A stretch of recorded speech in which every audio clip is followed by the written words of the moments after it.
తెలంగాణ రాష్ట్రంలో హైదరాబాద్ నగరంలో హైడ్రా అద్భుతంగా పనిచేస్తుందంట. ఇది ఎవరో చెప్పిన విషయం కాదు, తెలంగాణ రాష్ట్ర ముఖ్యమంత్రి రేవంత్ రెడ్డి చెప్తా ఉన్నాడు. ఒకవైపు హైకోర్టే హైడ్రా తీరు బాగలేదని చెప్తా ఉంది. 9 తలల పాముల హైడ్రా వ్యవహరిస్తుందంటూ హైకోర్టు చెప్తా ఉన్నటువంటి నేపథ్యంలో ముఖ్యమంత్రి రేవంత్ రెడ్డి దానికి కౌంటర్గా హైడ్రా అద్భుతంగా పనిచేస్తుందంటూ కూడా మరి కితాబ్ ఇచ్చారు. దానికి సంబంధించినటువంటి పూర్తి వివరాలు చూసే ప్రయత్నం చేద్దాం. ఇక్కడ చూడొచ్చు, హైడ్రా మస్తు పనిచేస్తుంది, అందుకే దానిని కొనసాగిస్తాం.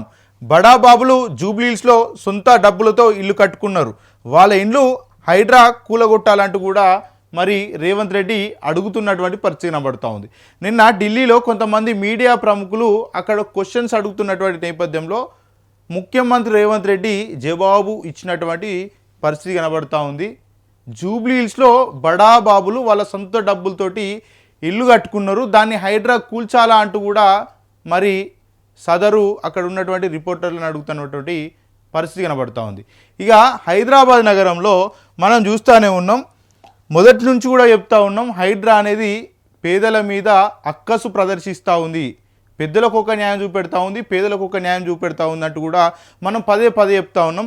హైదరాబాద్ నగరంలో మరీ ముఖ్యంగా దుర్గం చెరువుకు సంబంధించినటువంటి FTL పరిధిలో ఇక్కడ ఉన్నటువంటి ముఖ్యమంత్రి రేవంత్ రెడ్డి సొంత సోదరుడు తిరుపతి రెడ్డి ఇల్లు ఉందని మనం చెప్తా ఉన్నాం.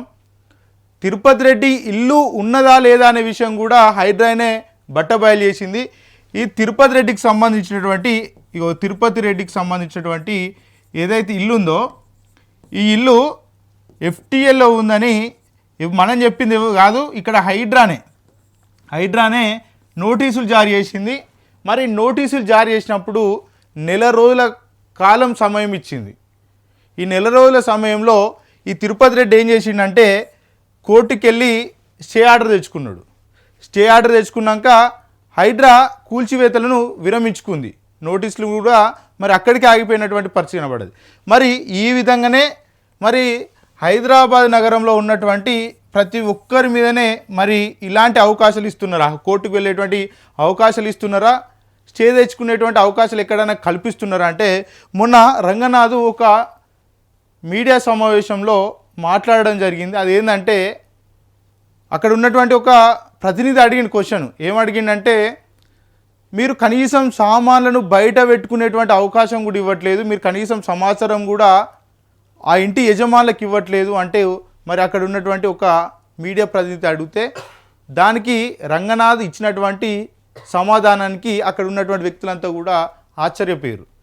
మేము సామాన్లు తీసుకునేటువంటి అవకాశం వాళ్ళు కల్పిస్తే వాళ్ళు కోర్టులోకి వెళ్తారు, ఆ కోర్టుకు వెళ్తే మేము ఆగిపోవాల్సి వస్తుంది, మేము కూల్చివేతలు విరమించుకోవాల్సినటువంటి పరిస్థితి ఏర్పడుతుందని రంగనాథ్ చాలా ఘోరంగా ఆన్సర్ ఇచ్చినటువంటి పరిస్థితి అక్కడ చాలా స్పష్టంగా కనబడుతూ ఉంది. అంటే ఇక్కడ పేదలకేమో కనీసం అరగంట పాటు సమయం కూడా ఇవ్వరు, కానీ పెద్దలకేమో నోటీసులు ఇస్తారు, వాళ్ళు స్టే తెచ్చుకునే వరకు కూడా వెయిట్ చూస్తారు. ఇక్కడ పెద్దలకేమో శని ఆదివారాల్లో వాళ్ళ ఇండ్ల మీదకి వెళ్ళి మరి కనీసం న్యాయస్థానాలను సంప్రదించకుండా ఏకతాటిగా ఒక గంటలో మొత్తం కూడా విధ్వంసం చేసి పడేస్తారు. కానీ పెద్దలకేమో చాలా వరకు అక్కడికి వెళ్ళాలంటే ఆలోచించేటువంటి పరిస్థితి కనబడుతూ ఉంది. ఇక్కడ రేవంత్ రెడ్డి కూడా ఏం చెప్తా ఉన్నాడంటే, ఇక్కడ చూడండి ఒకసారి, బడాబాబులు జూబ్లీహిల్స్లో సొంత డబ్బులతో ఇల్లు కట్టుకున్నారని చెప్తా ఉన్నాడు. అంటే వీళ్ళేమన్నా పేదోళ్ళు ఏమన్నా దొంగతనాలు చేసి ఏమన్నా ఇల్లులు కట్టుకున్నారా? వాళ్ళు ఏమన్నా దొంగతనాలు చేసి ఏమన్నా ఇల్లులు కట్టుకున్నటువంటి పరిస్థితి ఉందా? ఒక ముఖ్యమంత్రి అంటే జవాబుదారితనంగా ఉండాలి. ఈ విధంగా మాట్లాడడం ఎక్కడ కూడా ఎవ్వరు కూడా సమర్థించరు దీన్ని. ముఖ్యమంత్రి రేవంత్ రెడ్డి ఏమని చెప్తా ఉన్నాడు, ఇక్కడ జూబ్లీహిల్స్లో డబ్బులు ఉన్నోళ్ళు డబ్బులు పెట్టి ఇల్లులు కొనుక్కున్నారట. మరి హైదరాబాద్ నగరంలో ఈ మూసి పరివాహక ప్రాంతంలో కావచ్చు, ఇతర FTL జోన్లో, బఫర్ జోన్లో వాళ్ళు కూడా డబ్బులు పెట్టి కొనుక్కున్నారు. వాళ్ళు కూడా ఏం పోయి అక్కడ విల్లాలు కట్టుకోలే, అక్రమాలు చేసి మొత్తం కూడా ఎంకరేజ్ చేసి మరి వాళ్ళు ఏం కూడా ఇల్లులు కట్టుకోలే. వాళ్ళు కూడా కష్టపడి చెమటోడ్చి సంవత్సరాల కాలం పాటు కష్టపడి వాళ్ళ ఒంటి మీద ఉన్నటువంటి బంగారాన్ని సైతం తాకట్టు పెట్టి కొంతమంది అమ్ముకొని వాళ్ళ ఊర్లలో ఉన్నటువంటి వ్యవసాయ భూములను అమ్ముకొని ఇక్కడ వచ్చి మరి వాళ్ళు తక్కువ కష్టదనే ఉద్దేశంతో మరి కొంతమంది వాళ్ళకి తెలియకుండా కనీసం అవగాహన లేకుండా మరి FTLలో కావచ్చు, బఫర్ జోన్లో కావచ్చు మోసపోయి కొనుక్కున్నారో ఇంకో రకంగా కొనుక్కున్నారు, వాళ్ళు కొనుక్కున్నటువంటి భూములే. మరి అట్లాంటి వ్యక్తులను కనీసం ఏమాత్రం కూడా చిత్తశుద్ధి లేకుండా వాళ్ళ ఇండ్ల మీదకి బుల్డోజర్లు పంపించి అవన్నీ కూడా విధ్వంసం చేసినటువంటి తీరు చాలా స్పష్టంగా కనబడుతూ ఉంది. రేవంత్ రెడ్డి ఇలాంటి వ్యాఖ్యలు చేస్తే మరి రాష్ట్రంలో జూబ్లీహిల్స్లో ఉన్నటువంటి వ్యక్తులు ఓట్లేస్తే రేవంత్ రెడ్డి గెలవలే. రాష్ట్రంలో పేదలంతా కలిసి పేదల ప్రభుత్వం అని మీరు చెప్తే నమ్మి మోసపోయి మీకు ఓట్లేసిర్రు. అంటే పేదలైతేనే డబ్బులు పెట్టుకొనుకుంటారు, పెద్దలైతేనే డబ్బులు పెట్టుకొనుకుంటారు, పేదలైతేనేమో ఏమన్నా పోయి గుడిసెలు వేసుకుంటారు అనుకుంటారా? ఆ గుడిసెలు వేసుకునేటువంటి వ్యక్తులు కూడా చాలా వరకు కూడా కష్టపడి, మేము ఒక సందర్భంలో సున్నం చెరుకు వెళ్ళినప్పుడు ఏదైతే సున్నం చెరుకు వెళ్ళినప్పుడు ఇక్కడ సున్నం చెరులో పాపం ఎంత దారుణం అంటే వాళ్ళు ఈ సున్నం చెరువు ప్రాంతంలో ఉన్నటువంటి వ్యక్తులంతా కూడా సరే నిజంగా వాళ్ళు ప్రభుత్వ భూమిలోనో లేకపోతే ప్రైవేట్ భూమిలోనో వాళ్ళందరూ కూడా ఎఫ్టీఎల్ జోన్లోనే వేసుకున్నారు అనుకుందాం ఇండ్లన్నీ కూడా. కానీ వీళ్ళంతా కూడా ఇండ్లన్నీ కూడా వాళ్ళ ఇండ్లన్నీ ఎట్లుంటాయంటే మన పరదలు ఉంటాయి కదా, పరదలు ఫ్లెక్సీలు పేర్చుకొని దాంట్లో నివాసం ఉంటున్నారు వాళ్ళంతా. బయటికి ఎక్కడికి వెళ్ళినా కూడా రెంట్లు కట్టుకునేటువంటి పరిస్థితి వాళ్ళ దగ్గర ఉంది కాబట్టి వాళ్ళు ఏం చేస్తూ ఉన్నారు, ఒకవేళ వాళ్ళ దగ్గర డబ్బులు ఉంటే వాళ్ళు ఒకవేళ సంపన్నులే అయితే జూబ్లీహిల్స్లో ఉండేటువంటి స్తోమతే వాళ్ళకు ఉంటే వాళ్ళు ఎక్కడో ఒక దగ్గర మంచి ఇల్లు కొనుక్కొని ఉంటారు కదా. అలాంటి జీవిద్దామని ఎవరన్నా అనుకుంటారా?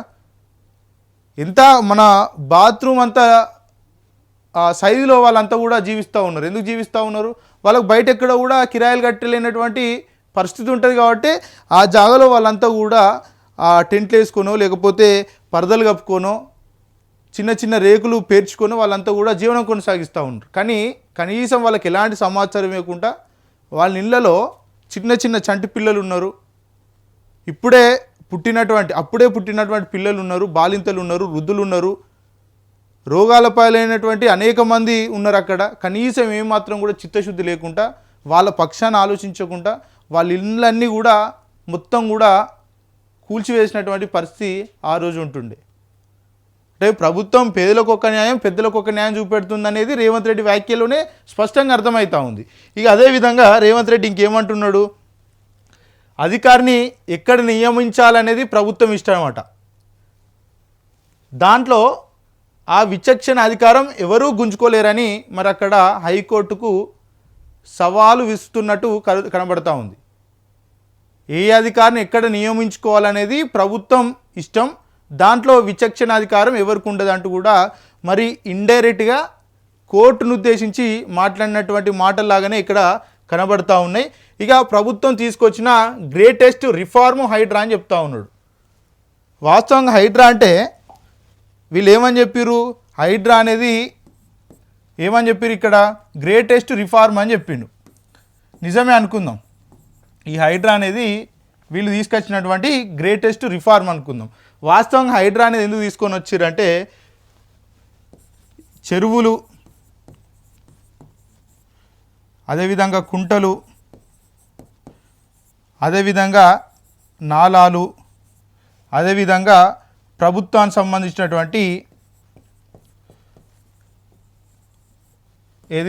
భూములను కాపాడడానికి, అదేవిధంగా వర్షాకాలంలో ఏదైనా వరదలు వచ్చినప్పుడు ఆ ముంపు ప్రాంతంలో ఉన్నటువంటి బాధితులను సురక్షిత ప్రాంతాలకు తరలించడానికి ఈ హైడ్రాను ఉపయోగిస్తారు.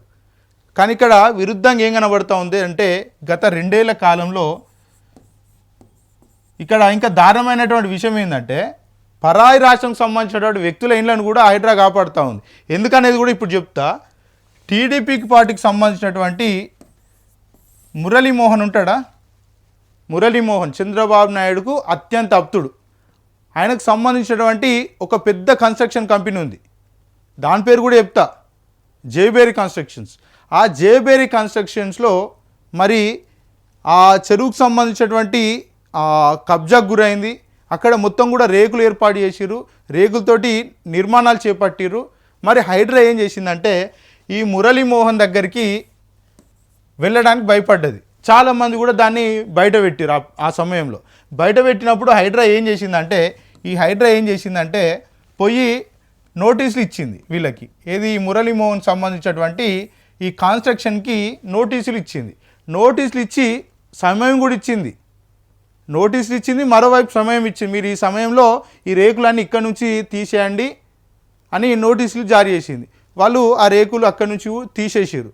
అంటే ఇక్కడ ఈ పేదలకు ఒక న్యాయం, ఇక్కడ పెద్దలకు ఒక న్యాయం, అది కూడా పరారు రాష్ట్రానికి సంబంధించినటువంటి వ్యక్తులకు ఒక న్యాయం అనేది కూడా స్పష్టంగా అర్థమవుతా ఉంది. ఇంకా రేవంత్ రెడ్డి ఏమంటున్నాడు అనేది కూడా చూద్దాం. ఇక రంగనాథ్ తీర్పుపై సమీక్షిస్తాం, ఏపీలో ఫీజు రియంబర్స్మెంట్ ఇస్తున్నారంటూ కూడా అడుగుతూ ఉన్నారు. నన్నే ఎందుకు అడుగుతున్నారంటూ కూడా మరి అక్కడ ఉన్నటువంటి మీడియా ప్రతినిధులను కూడా క్వశ్చన్ చేస్తూ ఉన్నాడు. ఇక ఏమంటున్నాడు, రంగనాథ్ తీర్పుపై సమీక్షిస్తారట. అంటే తెలంగాణ రాష్ట్రంలో హైడ్రా ఏర్పడిన నాటి నుంచి ఇప్పటి వరకు కూడా రాష్ట్ర ప్రజలంతా కూడా హైడ్రా అంటేనే భయభ్రాంతులకు గురవుతూ ఉన్నారు, ప్యానిక్ గురవుతూ ఉన్నారు. చాలామంది కూడా ఇప్పటికే హార్ట్ అటాక్లకు గురై చనిపోయినటువంటి వ్యక్తులు ఉన్నారు, చాలామంది ఆత్మహత్యలు చేసుకున్నారు. కానీ ఇప్పటి వరకు ఏవి రంగనాథ్ మీద రాష్ట్ర ప్రభుత్వం ఇప్పటి వరకు కూడా చర్యలు తీసుకోలేదు. హైకోర్టు ఏదైతే చీఫ్ సెక్రటరీకి మరి ఏదైతే మరి తీర్పు ఇవ్వడంతో వెంటనే ఆయనను పదవి నుంచి తొలగించండి అంటూ మరి తీర్పు ఇవ్వడంతో మరి రాష్ట్ర ప్రభుత్వం ఆయనను కాపాడే ప్రయత్నం చేస్తుంది అనేది కూడా కనబడతా ఉంది. ఎందుకంటే 2 ఏళ్ల కాలంలో ఎప్పుడు కూడా హైడ్రా మీద ప్రభుత్వం చర్యలు తీసుకోలేదు. రంగనాథ్ను వెనక్కి తగ్గమని ఇక్కడ కూడా ఆదేశాలు ఇవ్వలేదు. రంగనాథ్ ఇంకొంతమంది చెప్పేది ఏంటంటే రంగనాథ్ రేవంత్ రెడ్డి కనుసన్నాలోనే పనిచేస్తున్నాడంటూ కూడా మరి కొంతమంది చెప్తా ఉన్నారు. ఇప్పుడు రేవంత్ రెడ్డి మాట్లాడేటువంటి వ్యాఖ్యలు చూస్తే చాలా స్పష్టంగా అర్థమవుతూ ఉంది. రేవంత్ రెడ్డి కనుసన్నల్లోనే రంగనాథ్ పనిచేస్తున్నాడు అనేది చాలా స్పష్టంగా అర్థమవుతూ ఉంది. ఇదే తెలంగాణ రాష్ట్రంలో హైదరాబాద్ నగరంలో చాలా వరకు ఆంధ్రకు సంబంధించినటువంటి వ్యక్తులు కబ్జాలు పెట్టిరు, చెరువులన్నీ కూడా మరి కబ్జాలు చేసిరు, అవన్నీ కూడా అక్రమానికి గురైనాయని చాలామంది చెప్తూ ఉంటే రంగనాథ్ దాన్ని కొట్టిపడేసే ప్రయత్నం చేస్తూ ఉన్నాడు. అంటే ఈ సినారియో మొత్తం చూస్తూ ఉంటే అర్థమవుతుంది ఏంటంటే అక్కడ చంద్రబాబు నాయుడు, ఇక్కడ రేవంత్ రెడ్డి కనుసన్నల్లోనే హైడ్రా పనిచేస్తుంది అనేది కూడా చాలా స్పష్టంగా అర్థమవుతుందని చాలామంది చెప్తూ ఉన్నారు. అదేవిధంగా కొంతమంది ఫీజు రియంబర్స్మెంట్ గురించి అక్కడ అడిగినప్పుడు పక్క రాష్ట్రంలో ఏపీలో ఫీజు రియంబర్స్మెంట్ ఇవ్వట్లేదు, ఇక్కడ నన్నెందుకు అడుగుతున్నారంటూ కూడా చాలా గమ్మత్తుగా ఆన్సర్ ఇచ్చిండు. దానికి అక్కడ ఉన్నటువంటి మీడియా ప్రతినిధులంతా కూడా నవ్వుకున్నారు. అరే ఈయన రాష్ట్ర ముఖ్యమంత్రి, తెలంగాణ రాష్ట్ర ముఖ్యమంత్రి, ఈయనకు సంబంధించినటువంటి సమస్య మీద అడిగితే, ఈ రాష్ట్రానికి సంబంధించినటువంటి సమస్య మీద అడిగితే పక్క రాష్ట్రంలో ఇవ్వలేదు, మేమెందుకు ఇస్తాం, మమ్మల్ని ఎందుకు అడుగుతున్నారని మరి ఆయన చెప్పడం చాలా గమ్మత్తు అయినటువంటి అంశం. ఎందుకంటే రేవంత్ రెడ్డి పదే పక్క రాష్ట్రంతో చంద్రబాబు నాయుడు తోటి పోటీ పడుతున్న అభివృద్ధిలో చాలా వరకు 18 గంటలు పనిచేస్తున్నా అని చెప్తా ఉన్నాడు. ఇక్కడ ఒక విద్యార్థులకు సంబంధించినటువంటి అంశం గురించి అక్కడ ముఖ్యమంత్రి రేవంత్ రెడ్డి ప్రశ్నిస్తే ఈ క్వశ్చన్ నన్నెట్లా అడుగుతారని వాళ్ళ మీద గర్రుగా మాట్లాడినటువంటి సందర్భం కనబడుతూ ఉంది. ఇక అక్కడ 100% ఇచ్చిన తర్వాత అడగండి ఢిల్లీలో మీడియాతో రేవంత్ రెడ్డి.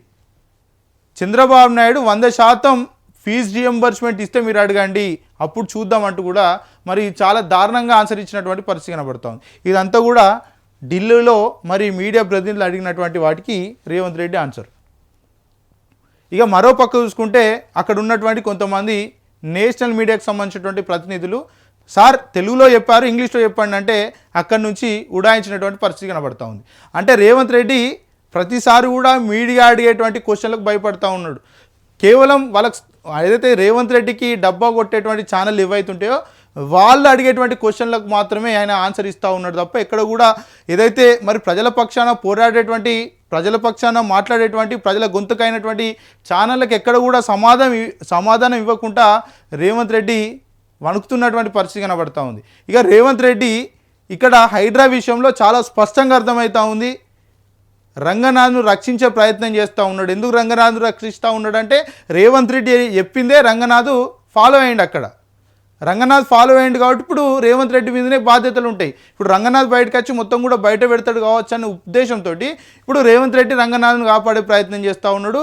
హైడ్రా మీద కితాబిస్తూ ఉన్నాడు. హైడ్రా మంచి సంస్థ, గొప్ప సంస్థ, అలాంటి సంస్థలే లేవని చెప్తా ఉన్నాడు. ఇక్కడ హైడ్రానేమో విచ్చలవిడిగా అసలు అన్కండిషనల్గా ఏ సంస్థను వాడితే ఆ సంస్థను వాడుకుంటూ ఉంది. అంటే ఇక్కడ పేదల భూములు గుంజుకోవడానికే విశ్వ ప్రయత్నం జరుగుతూ ఉంది అంటూ కూడా చాలామంది చెప్తూ ఉన్నారు. ఇదంతా కూడా చూస్తూ ఉంటే నిజమే చాలా వరకు కూడా అనుమానం కూడా కలుగుతూ ఉంది. ఇక్కడ హైడ్రా అంతా కూడా ప్రభుత్వ కాంగ్రెస్ పార్టీకి సంబంధించినటువంటి నేతల కనుసన్నాలు కావచ్చు, అదేవిధంగా పక్క రాష్ట్రంలో ఉన్నటువంటి చంద్రబాబు నాయుడు కనుసన్నాలు కావచ్చు, అదేవిధంగా ఇక్కడ ఉన్నటువంటి ముఖ్యమంత్రి రేవంత్ రెడ్డి కనుసన్నాలోనే ఇదంతా కూడా హైడ్రా పనులు చేస్తూ ఉందనేది కూడా తేటతెల్లం అయిపోతూ ఉంది. మరి ముఖ్యమంత్రి రేవంత్ రెడ్డి రంగనాథ్ కాపాడుతాడా, లేకపోతే చేతులు దులుపుకొని మనకెందుకు ఆయనే మొత్తం కూడా ఆయన మీద వేసి పడేస్తుందని మరి తప్పుకుంటాడా అనే విషయాలు కూడా చూడాల్సినటువంటి పరిస్థితి ఉంది. అదేవిధంగా మరి హైడ్రా అనే సంస్థను తొలగించేటువంటి పరిస్థితులు ఉంటాయా, లేకపోతే కొత్త అధికారిని ఏమన్నా మరి నియమించి మరోసారి కక్షపూరితంగా వ్యవహరించేటువంటి అవకాశాలు ఉంటాయంటూ కూడా చాలామంది అనుమానం వ్యక్తం చేస్తూ ఉన్నారు. ఏదేమైనా కూడా రేవంత్ రెడ్డి కూడా హైడ్రా సంబంధించినటువంటి వ్యవహారంలో బాధ్యుడే కాబట్టి మరి రేవంత్ రెడ్డి మీద కూడా ఏమన్నా చర్యలు ఉంటాయని కూడా చాలామంది వేచి చూస్తున్నటువంటి పరిస్థితి కనబడుతుంది.